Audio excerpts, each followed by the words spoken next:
50 ऐसे बड़े रहस्य जो WWE आपको बताना नहीं चाहता। Number 50, wrestlers talk during matches. क्या आपने कभी सोचा है कि रेसलर्स को अपने मैच के सभी एक्शंस कैसे याद रहते हैं? खैर, आपको सोचने की जरूरत नहीं। किसी भी मैच के दौरान रेसलर्स एक दूसरे से चुपके से बात करते हैं और एक दूसरे को आने वाले एक्शंस के बारे में याद दिलाते हैं। WWE के लेजेंड जॉन सीना इस तरह से आगे के एक्शंस बताने के लिए बदनाम है और खुलेआम ऐसे स्पॉट्स याद दिलाने की उनकी एक बुरी आदत है।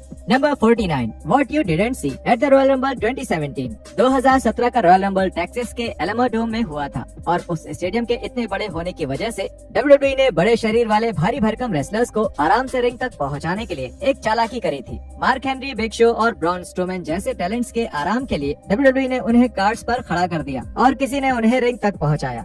इसकी कुछ तस्वीरें सोशल मीडिया पर सामने आईं और वो देखने में बहुत मजेदार लग रहे थे।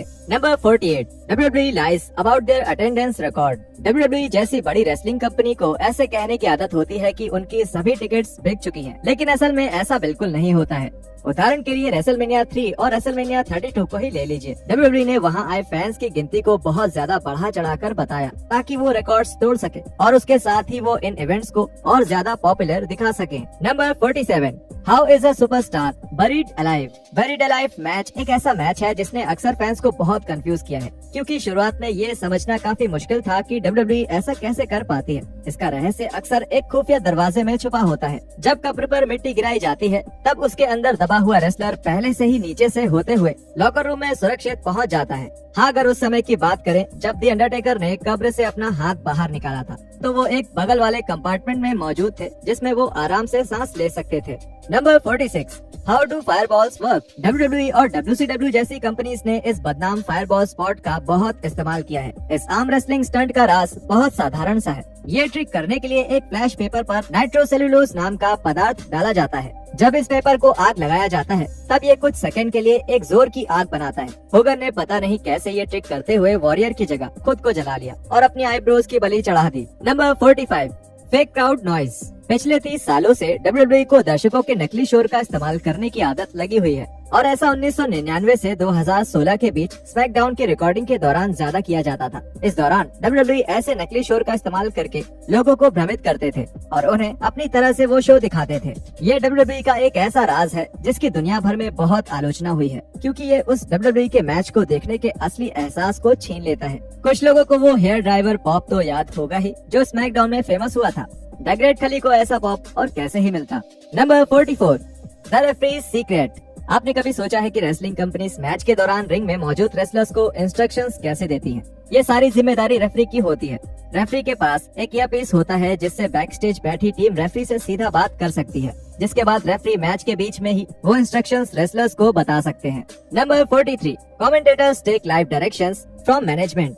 प्रोडक्शन स्टाफ कई बार बैक स्टेज से कमेंटेटर्स को उनकी लाइंस बताते हैं और WWE में ऐसा बहुत ज्यादा होता है, खासकर जब विंस मैकमैन सब कुछ संभालते थे। मैकमैन को दर्शकों को संभालने की आदत थी और वो माइकल कोल और जेरी लॉलर जैसे अनाउंसर्स को बताया करते थे कि उन्हें ऑन एयर क्या बोलना है। Number 42, hiding empty arenas. WWE और AEW जैसी कंपनीज अक्सर अपने शोज को ऐसा दिखाना चाहती हैं जैसे वो सोल्ड आउट हो चुके हों, जबकि असलियत में आधा एरेना तो खाली ही होता है। दोनों ही कंपनीज अक्सर एरेना के एक ही साइड पर शूटिंग करती हैं और एरेना के आधे हिस्से को काले कपड़े से ढक दिया जाता है ताकि घर पर बैठे फैंस को खाली कुर्सियां ना दिखें। Number 41, how a wrestler goes through the ring. जब किसी रेसलर को रिंग तोड़कर उसके आर पार होना होता है तब ऐसा करने के लिए रिंग के नीचे से लकड़ी का एक पैनल हटा दिया जाता है ताकि वो रेसलर आसानी से और पूरी सुरक्षा के साथ रिंग के आर पार जा सके। जाहिर तौर पर दूसरे रेसलर्स जिनको उसमें नहीं गिरना होता उन्हें उस जगह से बच के रहना पड़ता है। Number 40, the ring collapses. किसी मैच में रिंग को तोड़ने के लिए उस रिंग को पहले से प्लान किए गए उस मूवमेंट के लिए तैयार किया जाता है। रेसलर्स को एक सटीक जगह पर ही गिरना पड़ता है ताकि रिंग आराम से और सुरक्षित ढंग से टूटे और रेसलर्स और रेफरी में से किसी को चोट भी ना लगे। Number 39, how wrestlers spring into the ring. Sin Cara की एंट्री काफी मजेदार हुआ करती थी जब वो रोप्स के ऊपर से छलांग लगाकर रिंग में आते थे, लेकिन उनकी शुरुआत के कुछ ही समय बाद उनकी शानदार एंट्री का रहस्य खत्म हो गया जब ये पता चला कि कारा असल में रोप्स के ऊपर से कूदने के लिए ट्रैम्पोलिन का इस्तेमाल करते थे। इस बात का खुलासा होते ही सिन कारा की एंट्री से ट्रैम्पोलिन को हटा दिया गया, क्योंकि WWE नहीं चाहती थी कि फैंस को इस एंट्री के स्टंट के पीछे का राज पता चले। Number 38, there is a monitor under the ring. क्या आपने कभी सोचा है कि एक रेसलर जो रिंग के अंदर छुपा रहता है, उसे पता कैसे चलता है कि उसके बाहर आने का समय हो गया है? इसका राज ये है कि उनके पास रिंग के नीचे एक मॉनिटर होता है जिसमें वो पूरा शो देख सकते हैं, और साथ ही उनके पास अक्सर एक हेडसेट भी होता है ताकि वो बैक स्टेज मौजूद टीम से बातचीत कर सकें। जब भी कोई वापसी होने वाली होती है या कोई किसी मैच में एक सरप्राइज अपीयरेंस देने वाला होता है, तब अक्सर रिंग के नीचे एक टीवी मॉनिटर देखा जा सकता है। जब भी रिंग का कपड़ा ऊपर उठाया जाता है तो फैंस इस बात पर बहुत गौर करते हैं। Number 37, not wrestling during the commercial breaks. जब 2020 में पैंडेमिक ने WWE जैसी रेसलिंग कंपनीज के काम करने का तरीका बदल दिया था, तब ज्यादातर रेसलिंग कंपनीज बिना फैंस के ही अपना शो कर रही थी। WWE को उस वक्त ये एहसास हुआ कि ऐसे हालात में कमर्शियल ब्रेक्स के दौरान रेसलर्स को रेसलिंग करते रहने की कोई जरूरत नहीं है। लेकिन इसकी एक फुटेज ऑनलाइन लीक हो गई और फैंस को साशा बैंक्स और बेली वर्सेस एलेक्सा ब्लेस और निकी क्रॉस के मैच की एक फुटेज देखने को मिली, जिसमें जैसे ही WWE का कमर्शियल ब्रेक चालू हुआ वैसे ही सारी रेसलर्स ने रेसलिंग बंद कर दी।